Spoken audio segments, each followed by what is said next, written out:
नमस्कार दोस्तों, मेरा नाम है गौरव वर्मा और फिर से मैं आपका अपने यूट्यूब चैनल पर हार्दिक स्वागत करता हूं। इस वीडियो की शुरुआत करने से मैं पहले आपको बता दूं कि आप जितने भी यहाँ पे लोग देख रहे हैं, सबके सब 10 दिनों से मौन थे और आज उन सभी का मौन व्रत टूटा है। तो जानते हैं ये वीडियो क्या है और बातचीत करते हैं कि क्यों ये सभी साधक 10 दिन तक मौन थे और क्या इनका जो एक्सपीरियंस रहा विपश्यना मेडिटेशन का वो रहा। तो चलिए वीडियो की शुरुआत करते हैं। तो सर, आपका नाम क्या है? प्रतीक। सर, कहाँ से हैं आप? मैं सहारनपुर से हूँ। आपका नाम क्या है? नवदीप हरियाणा से। हरियाणा। सर, आप? प्रवीण हरियाणा से। सर, आप? डॉक्टर राकेश हरियाणा से गुड़गांव। तो जैसे कि साथियों, मैं आपको बता दूं कि और जो साथी खड़े हैं वो पहली बार विपश्यना शिविर कर रहे हैं और इस तरफ जो साथी खड़े हैं वो दूसरी या तीसरी बार भी विपश्यना कर चुके हैं। तो सर, आपको किसने बताया विपश्यना के बारे में? विपश्यना के बारे में 5-6 साल से जानता था, सुनता था, पर कभी मौका नहीं मिला यहाँ पर आने का। इस बार थोड़ा लड़ झगड़ के आया हूँ इधर कि देखता हूँ कि क्या एक्सपीरियंस रहता है। आपको किसने बताया विपश्यना के बारे में? मेरे मामा जी कोर्स करके गए थे यहाँ पे, तो उन्होंने बताया पीसफुल प्लेस है, एक बार जाके आओ तुम भी वहाँ पे। पढ़ाई कर रहे हो अच्छे से, तुम्हारे कंसंट्रेशन हो पाएगा इस वजह से। सर? मेरे को यूट्यूब से पता चला था, 2018 में देखा था। उसके बाद कोविड वोविड के चक्कर में फिर मैंने अप्लाई नहीं किया। फिर अभी 23 में सोचा टाइम लगा तो कर दूं, फिर अभी आया। रेणुका दन है, इंटरनेशनल प्लेयर है, उसके दोस्त ने बताया था और वहीं वो मेरे को यहाँ पे छोड़ के गई है। एक बेस्ट। मेरा नाम प्रिंस कुठार है। मैं मुजफ्फरनगर से आया हूँ। मुजफ्फरनगर के पास पुरकाजी एक कस्बा है, वहाँ से आया हूँ। मुझे इसके बारे में 2021 से लगभग पता चल गया था। मैं ओशो को बहुत सुनता था। फिर सोचा कि ऐसा मतलब मेडिसिन वगैरह कहीं जाना चाहिए, करना चाहिए। सोचा कि अपना ओशो के कम्यून वगैरह तो यहाँ पे मतलब इतना अवेलेबिलिटी नहीं है उनकी, लेकिन विपස්සना के बारे में पता चला, लगा कि हाँ, यहाँ हम जा सकते हैं, तो इसके लिए यहाँ आए। सर, आपको कैसे मालूम चला? एक इंटरव्यू देखा था और तो फिर वहाँ पे पता लगा कुछ मेंटल हेल्थ इश्यूज होते हैं और ठीक रहता है तो अगर खुद के अंदर जाओगे तो तब से फिर कर रहा हूँ। घर पे भी करता था मेडिटेशन, तो अभी मौका मिला तो फिर यहाँ पे आके। सर? मैं नाम अभिषेक कुमार धामपुर से बिलोंग करता हूँ, बिजनौर से। और इसके बारे में पता चला मैं यूट्यूब से।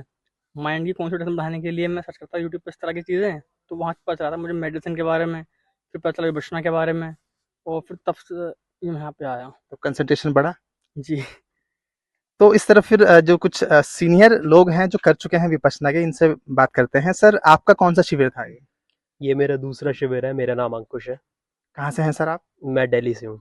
आपका कौन सा शिविर है? जी, मेरा भी दूसरा है। मेरा नाम अतुल है और मैं डिस्ट्रिक्ट बिजनौर से हूँ, यूपी के। आप सर? मेरा नाम अंकित गोस्वामी है, ये मेरा दूसरा शिविर है और मैं बिलोंग करता हूँ मोदी नगर से, गाजियाबाद। मेरा नाम चंदर सिंह, मैं देहरादून से बिलोंग करता हूँ और ये मेरा चौथा शिविर है। तो चौथा शिविर। और सर साथियों, मेरा नाम गौरव वर्मा है और ये मेरा दूसरा शिविर है। तो इन 10 दिनों में कैसा एक्सपीरियंस रहा आपका विपश्यना का? काफ़ी अच्छा रहा। पहले दिन जब मैं आया यहाँ पे, पहले दिन इतना मन नहीं लगा, थोड़ा अजीब हो रखा था, पर अगले दिन से काफ़ी रिलैक्स होता चला गया मैं और बहुत कुछ सीखने को मिला। जो सोच के मैं यहाँ पे आया था उससे काफ़ी आगे हट के चीज़ें मिली है मेरे को।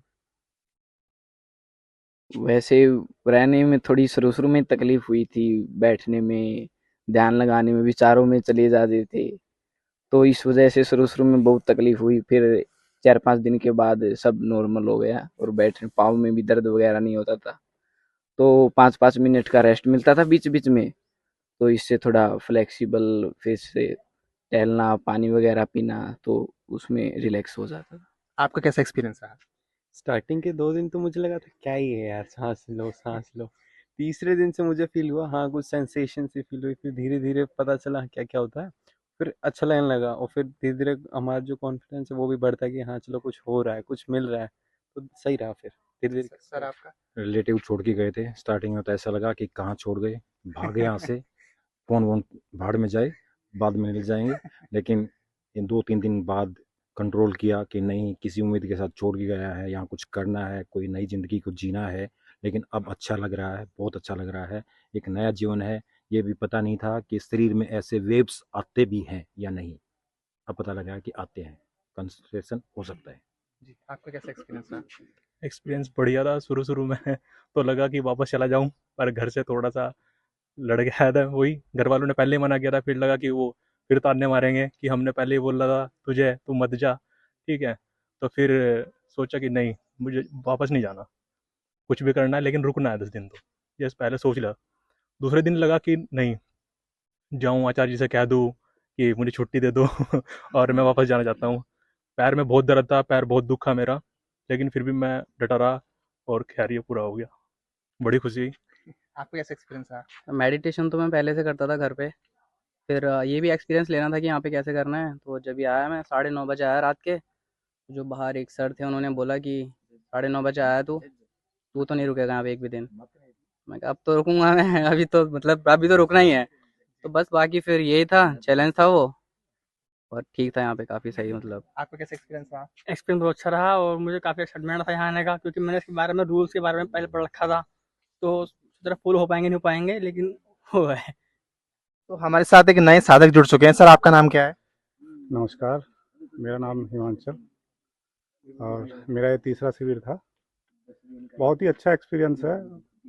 एक्सपीरियंस तो वैसे शब्दों से नहीं बताया जा सकता, लेकिन इतना कहेंगे कि एक बार अगर समय है तो समय निकाल के अपना और आएँ और आके खुद एक्सपीरियंस करें, तभी आपको सही से पता लगेगा। जी सर। तो अब ये जो शिविर कर चुके हैं पहले भी बहुत बार, इनसे जानते हैं कि इनका एक्सपीरियंस कैसा रहा। सर, कैसा रहा एक्सपीरियंस? एक्सपीरियंस हर बारी की तरह कुछ नया रहा, अनोखा रहा। मेरा दूसरा ये चरण था मेडिटेशन जर्नी में। तो पहले तो मुझे संवेदनाएं जैसे बताया है और साधकों ने कि संवेदनाएं कैसे होती हैं, उसको देखने का नज़रिया, पेन को बेसिकली जो दर्द आता है आपकी बॉडी के अंदर, तो उसको कैसे आपको देखना है, परखना है उसे, और समता में रहना है। समता एज एन इक्वानिमिटी जिसे बोलते हैं, गुरु जी यही बताते हैं हमको, हमेशा समता में रहना है। तो वो चीज़ को पहले आप वैसे नहीं कर पाते थे। आपको दर्द हुआ तो आप फटाफट मलहम लगा देते थे, तो उसको देखना नहीं आता था। अब जैसे जैसे वो चीज़ का अनुभव होना शुरू हुआ, तो पेन चाहे वो शारीरिक है या मानसिक है या कोई आगे आपको नज़र आ रहा है कुछ एक बहुत बड़ा हर्डल है आपकी लाइफ में, तो आप उसको एज अ हर्डल एक बड़ी चीज़ नहीं देखेंगे, एक जाती हुई गतिविधि देखेंगे एक तरह का। तो ये मेरा एक्सपीरियंस रहा है। सर, आपका क्या एक्सपीरियंस रहा? मेरा एक्सपीरियंस बहुत फैंटास्टिक रहा। वैसे मैं ओशो का फॉलोअर्स रहा हूँ, और ओशो से ही मैंने एक प्रवचन में सुना है कि विपश्यना एक ऐसी साधना विधि है जिसके कारण अधिक से अधिक लोग बुद्धत्व को प्राप्त हुए हैं। लेकिन मैंने जब पहली बार किया था तो मैं कुछ रोग के कारण यहाँ आया था कि शायद रोग निबट जाएंगे, लेकिन ये हमारा एम गलत होता है कि अगर हम कोई भी अपना एक ऐसा लक्ष्य लेकर आते हैं कि मेरी ये मानसिक समस्या दूर हो जाए या मेरी कोई ये शारीरिक समस्या दूर हो जाए, तो ऐसा लक्ष्य लेकर के यहाँ पर आना बिल्कुल गलत होगा। मेरे हिसाब से तो यहाँ निर्वाण की अवस्था के लिए, प्राप्ति के लिए ही यहाँ पर आना चाहिए। मैं यही कहना चाहूँगा, और मैं ये कहना चाहूँगा कि जिसने अभी तक कोई भी विपश्यना का कोर्स नहीं किया है, तो मैं उनको एक पुस्तक सजेस्ट करना चाहूँगा, द पावर ऑफ नाउ, जिसके राइटर हैं द एखॉर्ट टॉल, जिन्होंने विपश्यना के अनेकों सूत्र उसमें बताए हैं। तो वो पहले इस पुस्तक को पढ़ें और फिर इस विपश्यना कोर्स में अगर वो आएंगे तो उनके लिए बहुत ही सुविधाजनक ये कोर्स बन जाएगा। और मेरा यही कामना है कि आप भी जो इस वीडियो को देख रहे हैं, आप भी जरूर एक बार इस विपश्यना कोर्स को कर देखें। धन्यवाद। सर, आपका क्या एक्सपीरियंस रहा? I am completely agree with him. जैसा कि आपका शुभ नाम? अतुल। अतुल ने जैसा भी बोला, और जैसे एक बुक सजेस्ट कर रहे हैं, the power of now, Eckert टोले। मैं भी रीड करता हूँ बुक, और काफ़ी कुछ एक्सपीरियंस किया है उस बुक से भी। और जैसे कि मैंने पहली बार विपासना की थी 2019 में, तो मैं एक एक्सीडेंट हुआ था मेरे बाइक से। तो उसके बाद मैं योगा में आया, योगा से अपने आप को ट्रांसफॉर्म किया थोड़ा बहुत, और प्रैक्टिस कर रहा था। फिर उसके बाद मेरी टीचर ने मुझे बोला, जैसे मैं ओवर थिंकर था बहुत ज़्यादा, और ADHD, attention deficit hyper activity disorder, उससे मैं जूझ रहा था। एंजाइटी भी बहुत थी, अभी काफ़ी हद तक कम हुई है। तो मुझे विपासना सजेस्ट की थी, तो मैं विपासना पहले मैंने पुष्कर से की। बहुत ट्रिमेंडस चेंजेस मैंने अपने अंदर देखे, और उसके बाद से उस विपासना की वजह से today I am able to teach meditation. ये मेरा सबसे बड़ा एक्सपीरियंस है। मैं मेडिटेशन को समझा, एक लाइव मेडिटेशन। ये नहीं आप जैसे गुरुजी बताते हैं कि आप कोई दृश्य सोचिए, ये सब नहीं करना चाहिए। एक ब्रीदिंग मेडिटेशन कितना इंपॉर्टेंट है हमारे लिए। You are live. ये मुझे विपासना से बहुत कुछ, मतलब मुझे मिला विपासना से। इस बार के एक्सपीरियंस में भी मुझे काफ़ी सारे चेंजेस फील हुए हैं विदाउट एक्सपेक्टेशन, बट काफ़ी पेन था इस बार मुझे। अभी थोड़ा मेडिकल अनफिट चल रहा हूँ दोबारा, तो दोबारा अपने आप को ठीक करने के लिए आया, और काफ़ी सारे चेंजेस मुझे मिले हैं इस बार। अच्छा, जैसे भी आपने बात करी कि मेंटल हेल्थ से रिलेटेड आपने बात करी, हाँ जी। एडीएचडी के बारे में आपने बात करी, हाँ जी। तो जो व्यक्ति है जो घर पे है वो सोच हुँ। रहा है विपश्यना करने के लिए आएगा यहाँ पे, हुँ। तो क्या कुछ हेल्प मिलेगी उसकी मेंटल हेल्थ प्रॉब्लम को सॉल्व करने के लिए? 110% उसको पहले, सबसे पहले तो उसको विदाउट एनी डाउट उसको सरेंडर करना होगा इस मेडिटेशन प्रैक्टिस के लिए। उसके अंदर फेथ होना चाहिए कि मैं जहाँ जा रहा हूँ उसको पूर्ण भाव से, जैसे एक भाई साहब ने भी बोला कि मेरा 3 दिन तक मेरा जाने का मन कर रहा था वापस, बट वो रुके किसी प्रकार से और अब वो रिप्लाई दे रहे हैं, समझ रहे हैं? तो किसी ना किसी तरह आपको 10 डेज यहाँ पर निकालने हैं। आपने जब, अगर वो आप 10 डेज नहीं निकालोगे, definitely you will get different benefit aspect of this practice. तो आपको एक पूर्ण संकल्प, पूर्ण दृढ़ संकल्प के साथ आना है कि मुझे 10 दिन चाहे कुछ भी हो जाए, मुझे यहाँ रुकना है, मौन रहना है और मेडिटेशन करना। हाँ ठीक है, पैर हिल रहे हैं, ये हो रहा है, वो हो रहा है, मेन फोकस होना चाहिए कि I have to spend my 10 days in Vipassana meditation. पहला गोल ये होना चाहिए कि मुझे भी किसी भी हालत में 10 दिन रुकना है। अपने आप विपासना आपको रास्ता दिखा देगा, ये मेरा मानना है। सेम योगा में भी हम बोलते हैं yoga shows the way, yoga shows the path. Same हम विपासना में भी मैं ये बोलना चाहूंगा, कोई भी हो जिसको कोई भी परेशानी से जूझ रहा हो, एक बार विपासना करो, 10 दिन के अंदर आपको ना चेंज मिले तो मैं आपके सामने। सर आप कहाँ चले गए इतनी दूर? कैमरामैन भी दूर चले गए। आपका कैसा एक्सपीरियंस रहा विपश्यना का? मेरा ये चौथी बार है जब मैं कर रहा हूँ, और मैंने ये रियलाइज़ किया लाइफ में, आपको एक सही जीवन जीने के लिए फिजिकली और मेंटली दोनों तरह से आपको मजबूत होना चाहिए। फिजिकली तो हम कभी भी मजबूत हो सकते हैं, हम 6 महीने जिम चले जाएं, दौड़ भाग शुरू कर दें तो हम मजबूत हो जाते हैं। लेकिन मेंटल, जब से हम पैदा हुए हैं मेंटली, तब से हम एक समस्याओं में उलझे हुए हैं और उन समस्याओं से हम बाहर नहीं निकल पाते। तो हमारे दिमाग को मेंटल विकारों से निकालना बहुत ज़रूरी हो जाता है, क्योंकि वो आपकी लाइफ को आगे सक्सेसफुल या बैलेंस्ड, या आप उसको किसी भी मायने में अगर परखें, तो वो मेंटल बैलेंस होना लाइफ में बहुत ज़रूरी है। उसके लिए आपको विपासना मेरे ख्याल से बहुत बढ़िया तरीका है, और मैंने तो ये डिसाइड किया है कि साल में हर साल 10 दिन अपने लिए निकालूंगा, अपनी मेंटल हेल्थ के लिए निकालूंगा। तो इसलिए मैं हर साल 10 दिन, चाहे कोई मेरे संग आए चाहे नहीं आए, चाहे कोई माने चाहे नहीं माने, मैं अपने आप निकल जाता हूँ और 10 दिन मैं अपने आप को देता ही देता हूँ। जी। तो जैसे भी हमने विपश्यना की बात करी, तो जो कुछ नए साधक हैं उनको किस किस तरह की प्रॉब्लम हुई विपश्यना करने के दौरान, क्योंकि जो सीनियर्स हैं वो तो परिपक्व हो चुके हैं इस बात को लेके, तो बताइए क्या परेशानी रही आपको इस बीच? सबसे पहले तो सुबह सुबह 4 बजे उठना पड़ता था यहाँ पे, तो बेल बजती थी तो सोचते थे कि यार थोड़ा और लेटा रहूँ, उठते नहीं थे वहाँ पे। तो 1 या 2 दिन प्रॉब्लम आई, लेकिन उसके बाद फिर थोड़ा रूटीन में आ गई हैं चीज़ें, फिर 4 बजे सुबह उठने लगे। उठने के बाद थोड़ा वहाँ पे भी होता था कि सुबह सुबह नींद आती थी, पर 2-3 दिन जैसे निकले और नींद भी आनी बंद हो गई, और थोड़ा पेन रहता था, वो तो नॉर्मल ही रहता है। क्या कठिनाई आई विपश्यना करते हाँ, दौरान? यही भैया ने बताया कि सुबह 4:30 बजे वो बैल थी ना, वो मतलब कानों में चुभती थी, मत बज बंद हो जा तू, और सोना है मुझे। फिर वो घंटी लेके आते थे, वो जब तक निकल नहीं लेते बजाते रहते थे, निकलना पड़ता था जबरदस्ती। फिर सुबह सुबह नहाना ठंडे पानी से, तो फिर एकदम पूरा शरीर, फिर नींद निकल जाती थी, फिर अच्छा भी लगता था वहां पे जाके। और फिर वहां से आते थे बहुत शांत, पीसफुल, बिल्कुल अच्छा माइंड रहता था। 10 दिन तक बहुत मतलब समाज से अलग हट के बिल्कुल यहाँ पे रहने को मिला, और मोबाइल वगैरह, सोशल मीडिया, इनसे अच्छे से इनको संभाल भी पाएंगे बाहर जाएंगे तो फिर ये सब सही है। एक्सपीरियंस हाँ, रहा। आपको क्या कठिनाई हुई? पहले दिन तो मेरी घड़ी खराब हो गई। सुबह 4:30 4 बजे जब ये लोग उठाते हैं, तो मैंने घड़ी में देखा, वो जो साउंड था वो सुना मैंने, तो मुझे लगा 4 बजे होंगे। लाइट ऑन करी तो देखा 3:30 हो रहा है। मैं सोचा 3:30 बजे, और बाहर देखा उजाला। तो जब मेरी घड़ी खराब हो रही थी, और वो 4 बजे का नहीं, वो 7 बजे का साउंड बज रहा था। अब मैं उठा, तो मैं बाहर जा रहा था देखने की, कैफेटेरिया में 6:30 का लंच होता है, ब्रेकफास्ट सॉरी। तो मैं गया वहाँ, वहाँ पे मेरे को एक अंकल मिले, एज थे, वो बोले यहाँ कोई नहीं है, तुम्हें जाके मेडिटेशन हॉल में जाना। वो आराम से बोले। फिर मैं बोला टाइम देखने आया हूँ, तो वो बोले टाइम नहीं, आप जाओ। फिर मैं वापस आया, फिर मेडिटेशन हॉल में गया, फिर उधर करके वापस आया, तो तब मैंने कि जो धम्म सेवक थे उन्हें बोला कि घड़ी वगैरह खराब हो गई है, उन्हें दी घड़ी, तब जाके थोड़ा बहुत हुआ। और मेडिटेशन में जब मैंने किया स्टार्टिंग के 2 दिन, तो मैंने बताया बहुत बुरा हाल था, मेरे को समझ नहीं आता, ये चीज़ तो मैं घर पे भी कर लेता, यहाँ क्या फ़ायदा। फिर इन्होंने तीसरे दिन से सेंसेशन फील हुई, मैं सोचा ये क्या हो रहा है, ये कुछ नया है।